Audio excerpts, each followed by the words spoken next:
આજે જે રીતે અમારા કાર્યકર્તાઓની અટકાયત કરી હતી એટલે મામલે અમે રજૂઆત કરવા આવ્યા હતા અને પોલીસને એવું લાગ્યું કે ભાઈ આ રજૂઆત યોગ્ય નથી, વિડીયો બનાવો છો, એટલે એમણે અમારી અટકાયત કરી હતી, ધરપકડ કરી હતી. ભાજપ સરકાર મને લાગે છે કે આમ આદમી પાર્ટીના કાર્યકર્તાઓથી ડરી ગઈ છે. જેલથી ડરાવવાની બીવડાવવાની પણ કોશિશ થઈ હોય એવું લાગે છે, પણ લોકો છે એ હંમેશા અત્યાચારની વિરુદ્ધમાં મતદાન કરતા હોય છે. આજે સત્યની જીત થઈ છે, સત્યમેવ જયતે. અમારા બધા કાર્યકર્તાઓ અડીખમ હતા. અમને ક્યારે જામીન મળશે કે ક્યારે છૂટશું અમને ખબર નહોતી અને સ્વાભાવિકપણે કે પોલીસ છે એની કાર્યવાહી એની રીતે કરતી હોય, પણ એટલું ચોક્કસ છે આવું અત્યાચાર પ્રજા ક્યારે સહન નહીં કરે.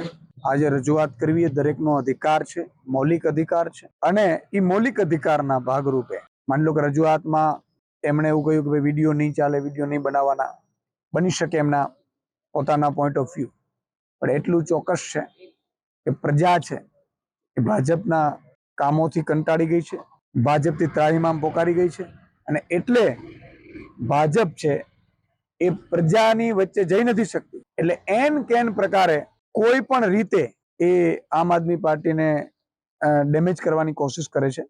પણ અમારા બધા કાર્યકર્તાઓ મજબૂત રહ્યા છે. અમને એવું હતું કે ભાઈ મહિનો રાખશે, 1.5 મહિનો રાખશે, 5 દિવસ રાખશે કે કાલે છૂટી જશે. બિલકુલ મેં કીધું ને કે અમારા કાર્યકર્તાની અટકાયત થઈ હતી એટલે અમે રજૂઆત કરવા આવ્યા હતા કે ભાઈ કાર્યકર્તાની અટકાયત કરી છે અને એનો કોઈ ગુનો નથી, એની ઉપર ખોટી એફઆઈઆર થઈ છે અને આવી રીતે સેમ પેટર્નમાં 4 થી 5 જગ્યાએ એફઆઈઆર થઈ સેમ પેટર્નમાં. એટલે અમે અહીંયા રજૂઆત કરવા આવ્યા હતા.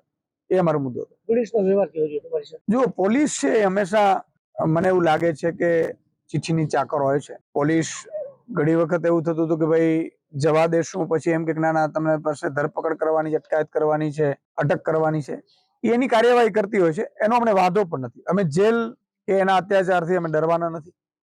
અમારી સાથે ગુજરાતની જનતા છે.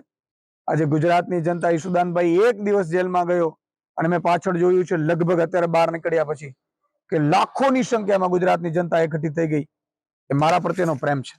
આજે તમે પીસી કરવાના હતા, એ પીસીમાં કોઈ મોટા ખુલાસા કરવાના હતા, એની હિસાબે એવું કઈ થયું છે? આજે હું પીસી એ મામલે કરવાનો હતો કે જે અત્યાર સુધી જે કેસીસ બન્યા છે એની વિગત સાથે હું કરવાનો હતો.